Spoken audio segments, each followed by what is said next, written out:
नासिर क्या कहता फिरता है, कुछ ना सुनो तो बेहतर है। दीवाना है, दीवाने के मुंह ना लगो तो बेहतर है। ये भी कहा था किसी ने। खैर, हालात और वाकयात बदलते रहते हैं। जिन्हें इंसान मुंह नहीं लगाना चाहता उन्हें उनके मुंह लगना पड़ता है।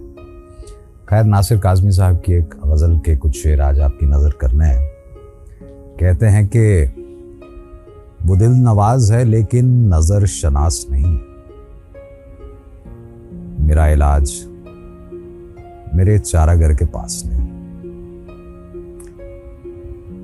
कभी कभी जो तेरे कुर्ब में गुजरते थे, अब उन दिनों का तसव्वुर भी मेरे पास नहीं। गुजर रहे हैं अजब मरहलों से दीदा दिल। सहर की आस तो है, जिंदगी की आस नहीं। मुझे ये डर है तेरी आरज़ू न मिट जाए।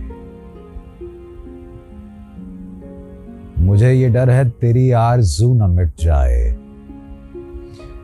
बहुत दिनों से तबीयत मेरी उदास नहीं।